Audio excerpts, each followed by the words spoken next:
আমার এই এতটুকু বয়সে যে কষ্ট আমি বহন করেছি, যে কষ্টগুলো আমি সহ্য করেছি, সত্যি বলতে কি সেই কষ্টগুলো বহন করার ক্ষমতা আমার কখনোই ছিল না। তারপরও মহান আল্লাহ তাআলা আমাকে অনেক ধৈর্য দিয়েছেন।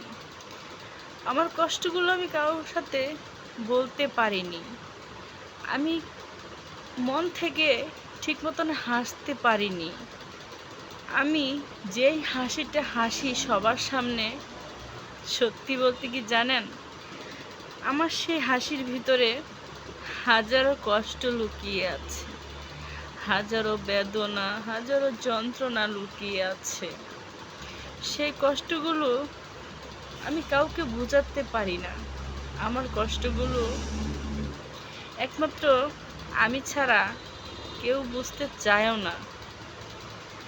সবার উপরেরটা দেখা যায়, ভিতরে কে কেমন আছে কেউ জানতে চেষ্টা করে না।